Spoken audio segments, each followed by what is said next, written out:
담백하고 쫄깃한 맛으로 봄을 알리는 녀석. 나른한 입맛 도둑이의 제격인 키조개의 계절이 돌아왔습니다.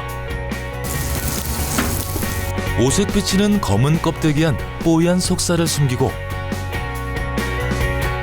봄을 기다려온 진흙 속의 보약.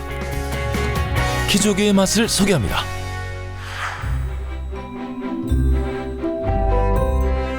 이제는 봄조개의 대명사로 불리는 키조개는 우리나라 남해안과 서해안 연안에 주로 서식하는데요. 한반도에서 나는 조개 중 가장 큰 종으로 일단 크기에 압도당하기 십상입니다. 키조개는 깊은 바다에서 나와요. 키조개를 대량으로 이렇게 잡기 시작한 것은 그렇게 오래되지 않았습니다. 깊은 바다에서 자라니까 키조개를 만날 일이 예전에는 별로 없었죠. 본격적으로 우리 바다에서 키조개가 있다 많이 잡기 시작하는 것은 1960, 70년대 이 키조개 의장을 찾아다니는 잠수, 머구리라 그러죠. 그 머구리 배들이 막 여기저기 다니면서 이제 키조개를 캐서 지금 먹고 있다고 봐야 됩니다.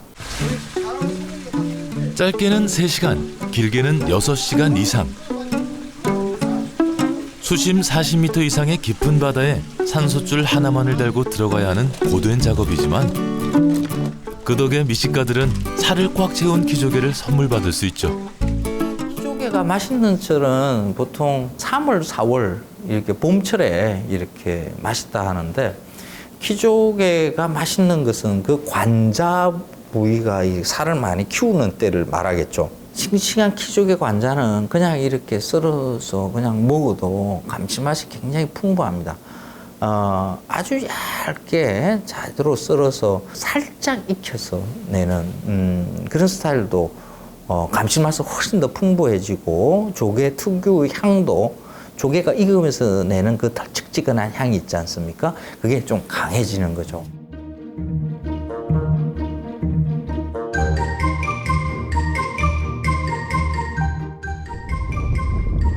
충청남도 보령의 오천항은 천수만을 끼고 도는 바다가 안쪽으로 들어간 모양의 항구로 그야말로 키조개의 고장이라고 해도 과언이 아닌 곳입니다.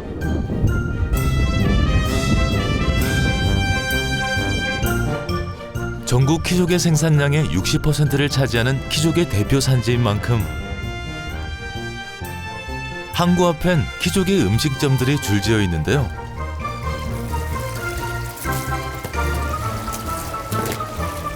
때문에 갓 잡은 싱싱한 키조개를 맛보기엔 이만한 곳도 없답니다.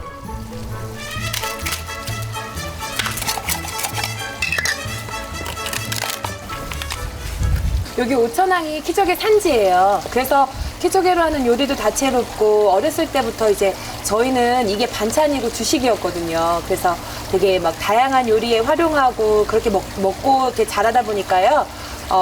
이렇게 요리로도 유명하고 키조개로도 유명해서 사람들이 많이 찾아오는 곳으로 알려져 있죠. 키조개는 여느 조개들과 다르게 흔히 관자라고 불리는 폐주를 주로 먹는데요. 폐주라 해도 웬만한 조개살보다 훨씬 커서 푸짐함은 염려치 않아도 된답니다. 싱싱한 키조개 관자는 바로 썰어 회로도 즐깁니다. 제철 그리고 산지에서만 맛볼 수 있는 가히 특별한 맛. 요구르트 빛깔의 뽀얀 속살은 보드라우면서도 달짝지근한 맛으로 입에 넣는 순간 녹아내리기 바쁘죠. 키조개 회하고 키조개 무침하고 쓰는 방식이 같나요? 키조개 회는 좀 도톰하게 썰고요. 키조개 무침은 좀 얇게. 그래야 양념이 맛있게 배더라고요. 얄팍하게 썰어낸 키조개 관자에 각종 채소와 참기름, 초고추장을 넣고 무쳐내면 상큼한 키조개 무침이 완성됩니다. 새콤하면서도 매콤한 양념이 키조개 관자와 어우러지며 극강의 감칠맛을 자랑하는 키조개 무침은 애주가들의 술안주로도 인기가 좋죠. 이번에 할 요리는 뭔가요? 아, 이번엔 샤브샤브예요. 키조개 샤브샤브. 키조개 샤브샤브도 써는 거 똑같아요. 날판하게. 하지만 뭐니 해도 오천항에 와서 키조개 샤브샤브를 먹지 않으면 키조개를 제대로 먹었다 말할 수 없는데요. 채소로 국물을 낸 육수에 키조개를 살짝 담가 익혀 먹는 키조개 샤브샤브는 쫄깃하면서도 부드러운 키조개의 감칠맛을 최대로 살릴 수 있는 음식입니다. 키조개 관자 회 먼저 먹으면 키조개 관자의 본연의 맛을 느낄 수 있으니까 회 먼저 한번 먹어보도록 할까요? 회를 와사비 간장에 찍어 드셔도 되고요. 저처럼 이렇게 채소를 좋아하면 이렇게 채소에 싸 먹어도 되게 맛있어요. 회 그리고 초장, 마늘고추 얹어가지고 드시면 돼요. 고소하고 담백하다고 해야 될까요? 연한 식감이 진짜 맛있어요. 무침을 한 번 더 드시면 또 무침이 굉장히 맛있거든요. 채소하고 곁들이니까 아삭아삭하면서도 그 새콤달콤한 맛이 진짜 잃었던 입맛을 다시 좀 찾아줄 수 있는. 샤브샤브는 날개 꼭지를 넣어서 육수를 우려내는 용도로 사용하면서 나중에 건져 드셔도 되고요. 관자는 살짝만 데쳐서 드시는 게 가장 맛있어요. 와사비 장을 살짝 찍어서 진짜 맛있어요. 고기 같아요, 고기. 물에 살짝 넣었다가 하나, 둘, 셋 이러면서 그냥 꺼내서 이렇게 먹는 키조개는 포인트는 살짝 익힌다는 겁니다. 키조개는 날로 회로도 먹는 거거든요. 그래서 불기운이 살짝 닿자마자 먹어야 된다. 그게 포인트입니다.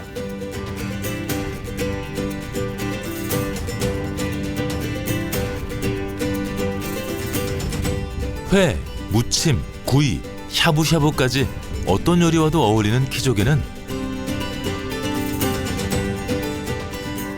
유럽을 비롯해 세계 각국에서도 인기 식재료로 인정받고 있는데요. 이곳에선 재료와 함께 쌀을 볶다가 육수나 우유를 넣어 진득하게 익혀내는 이탈리아식 볶음밥인 리조또가 키조개를 만났습니다.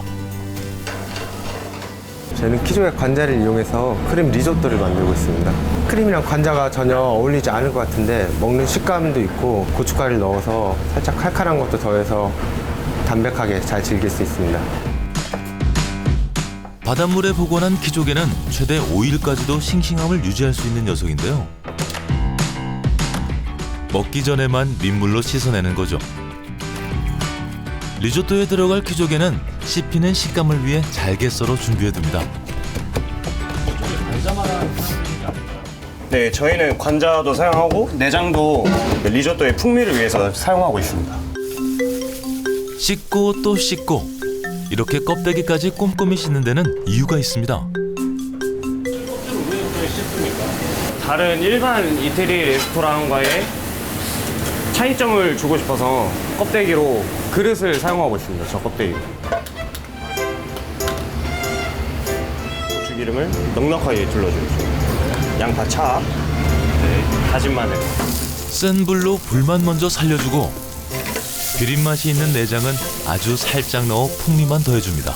비린내 제거를 하기 위해서 화이트 와인으로 콜라멜을 먼저 해주고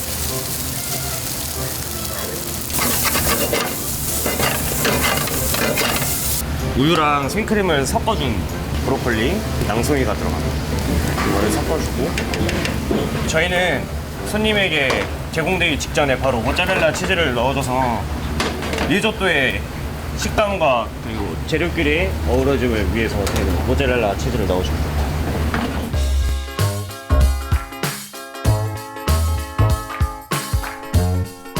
부드러운 밥알 사이로 간간히 씹히는 키조개 관자가 식감을 살려주고 치즈의 고소함이 키조개의 단맛과 어우러지며 절묘한 조화를 이룹니다. 리조또는 이렇게 방금 나온 많이 뜨거워서 천천히 비벼서 식힌 다음에 천천히 이렇게 드시면 됩니다. 또 다르게 드시는 방법은 이쪽에 화덕 크림 파스타랑 같이 나온 도우를 이쪽에 싸서 이렇게 드시면 더 맛있게 드실 수 있습니다. 맛은 크림이 들어갔는데도 전혀 느끼하지 않고 고춧가루가 들어가 굉장히 담백하고 칼칼한 맛도 있어서 부담 없이 즐길 수 있을 것 같습니다.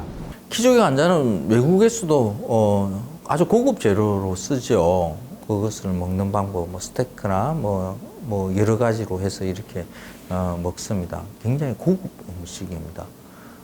우리는 키조개를 많이 싸게 먹는 것이다라고 생각하면 참 복이 있는 나라에 사는 겁니다.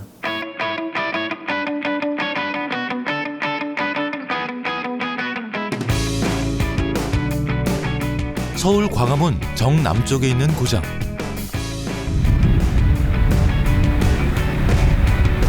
정남진 장흥에도 봄을 맞아 키조개가 모습을 드러냈습니다. 키조개 한우 삼합이 유명하다고 해서 먹으러 왔습니다. 소문대로 부드럽고 담백하고 맛이 좋았습니다. 장흥과 보성, 고흥을 둘러싸고 있는 등량만은 모래가 섞이지 않은 진흙활 덕분에 싱싱한 수산물이 넘쳐나는 곳. 더불어 한우로도 유명해 미식가들에겐 가히 천국인데요.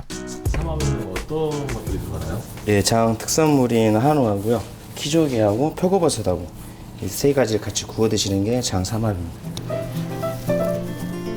그야말로 육희공의 만남인 장흥 삼합은 세 가지 재료가 모두 장흥에서만 나는 것들로만 이루어져 있습니다. 키조개는 어디에서 먹는 거예요? 장흥하고 고흥 사이엔 등량만에서 나오고 있습니다.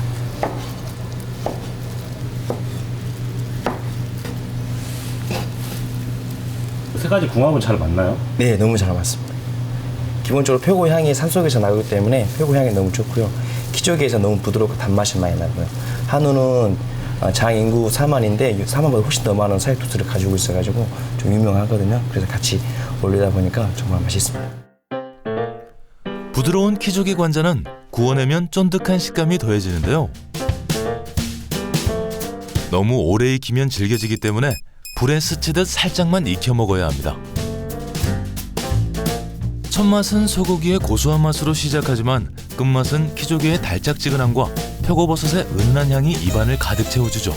고기가 가장 먼저 오랫동안 익어야 되기 때문에 고기 먼저 올리시고요. 그 다음에 버섯, 나중에 키조개 순으로 올리시면 돼요. 키조개 삼합을 드실 때에는 깻잎을 한 장 이렇게 까시고요. 한우, 키조개, 표고버섯하고 같이 이렇게 싸가지고 드시면 됩니다. 제가 한번 먹어보겠습니다. 키조개가 싱싱하기 때문에 단맛이 막 느껴져요. 표고버섯은 향이 너무 좋아가지고 입을 깔끔하게 해주네요. 너무 맛있어요. 장 삼합 드시러 트위시장으로 오세요. 하나만으로도 하루가 든든할 것 같은 조개의 왕 키조개. 꽉 찬 속살로 이 봄 맛과 영양을 아낌없이 내어줍니다. 제철 맞은 키조개로 오늘은 마음까지 푸짐한 한상 차려보시는 건 어떨까요?